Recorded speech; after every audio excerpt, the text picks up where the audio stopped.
આગળ વાત કરીએ કોર્પોરેટ ટોકની અંદર આપણી સાથે અત્યારે એક મેનેજમેન્ટ જોડાઈ ગયું છે. હાલમાં જ કેપીઆઈ ગ્રીને પોતાનો QIP પૂર્ણ કર્યો છે અને ઘણા મોટા સંસ્થાકીય રોકાણકારોએ આ QIPની અંદર પોતાનો રસ દાખવ્યો છે. તો QIPની માહિતી તેમજ અન્ય આઉટલુક પર ચર્ચા કરવા આપણી સાથે અત્યારે જોડાયા છે કેપીઆઈ ગ્રીન અને KPELના પ્રમોટર ડોક્ટર ફારૂક પટેલ સાહેબ. ફારૂક સર, સ્વાગત આપનું CNBC બજારમાં અને વેરી ગુડ મોર્નિંગ સર. સૌથી પહેલા તો તમારી પાસેથી એ જ જાણવા માંગીશું, ખાસ કરીને તમારો જે આ QIP અત્યારે સફળ રીતે આપણને આગળ વધતો જોવા મળ્યો છે, ખાસ કયા મોટા ઇન્સ્ટિટ્યુશનલ ઇન્વેસ્ટર્સ દ્વારા અહીંયા રોકાણ ખાસ કરવામાં આવ્યું છે? Thank you very much. KPI ગ્રીનનો QIP 1,000 કરોડનો QIP હતો વિથ ગ્રીનસુ ઓપ્શન. 500 કરોડનો QIP અને 500 કરોડનો ગ્રીનસુ ઓપ્શન, વિચ અમે લોકોએ એકદમ સક્સેસફુલી રીતે એને અમારું થઈ ગયું છે, એટલે કે ભરાઈ ગયો છે. અને ફોર યોર નોલેજ કે ઘણા મોટા મોર્ગન સ્ટેનલી છે, બોફા છે, કે બેંક ઓફ અમેરિકા સિક્યુરિટીઝ છે, સોસાયટી જનરલ છે, ગોલ્ડમેન સક છે, મોતીલાલ ઓસવાલ છે, SBI છે, ઓકો વર્લ્ડ છે, એવા બહુ જ માર્કી ઇન્વેસ્ટરોએ આની અંદર 90% ઉપરનું ઇન્વેસ્ટમેન્ટ એ લોકો કર્યું છે.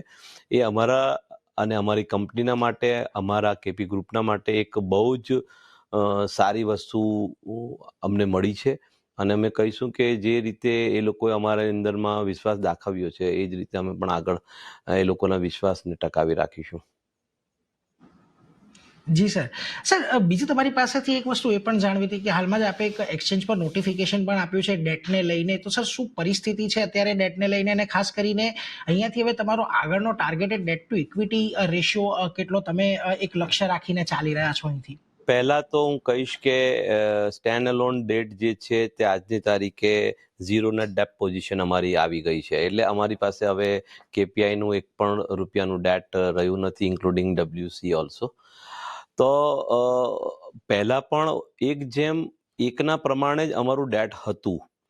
નવા જે ડેટ મોટા પ્રોજેક્ટોના માટે અમે લાવીશું, એ નવા જે ડેટ હશે એ પણ હમણાંના નજીકના ભવિષ્યમાં કોઈ વિઝ્યુલાઇઝ થવાના નથી, કેમ કે ઓલરેડી પ્રોજેક્ટો જે ચાલે છે એ મોનિટોરિયમ પીરિયડની અંદર ચાલતા હોય, એટલે ઓફકોર્સ કે એ જે ડેટ હોય તેને મોનિટોરિયમ પીરિયડ હોય એટલે કેપિટલાઇઝ થતું હોય છે.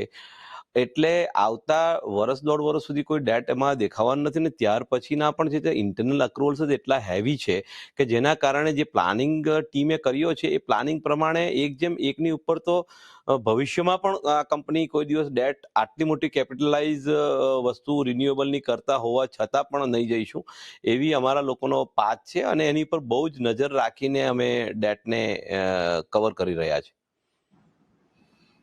જી સર. સર, બીજું તમારી પાસેથી એ પણ જાણવું હતું, ખાવડાની અંદર એક મોટો ઓર્ડર મળ્યો હતો, એ પ્રોજેક્ટ જે હાઇબ્રિડ સોલાર પ્રોજેક્ટ માટેની આપને મળ્યો છે.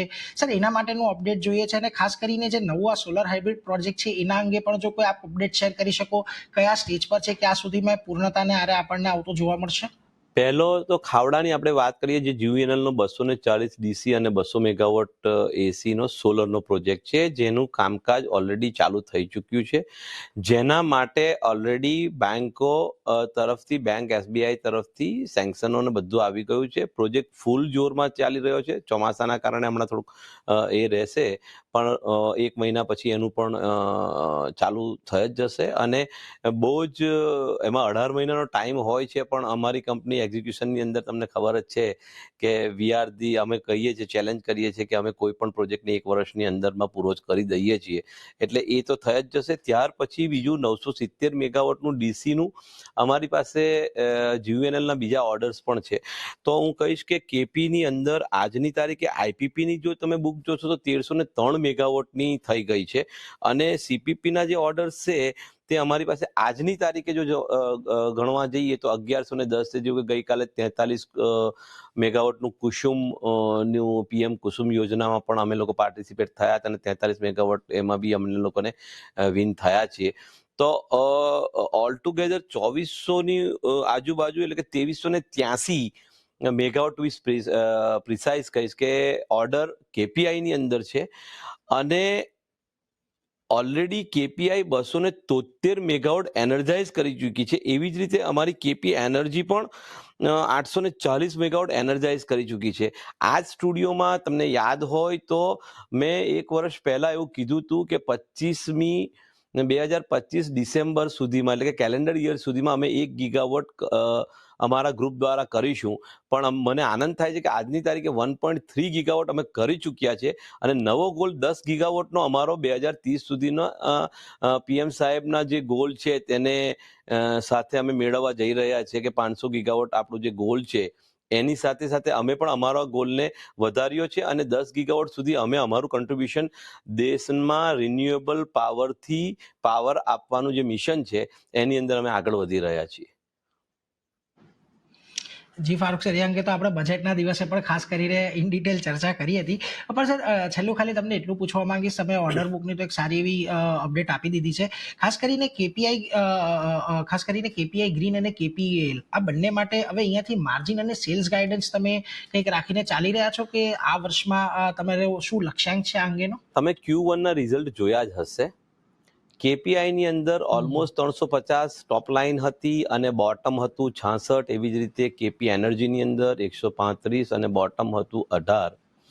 અને એને કન્ટિન્યુટીમાં તમે જોવા જશો, પહેલું ક્વાર્ટર હોય થોડુંક ત્યાર પછી જ આગળની લાઈનો ચાલતી હોય. રિન્યુએબલ એનર્જી છે એટલે સોલર અને વિન્ડ બંનેની અંદર એક્ઝિક્યુશનની અંદર વરસાદ ચોમાસું ઘણું આવતું હોય છે.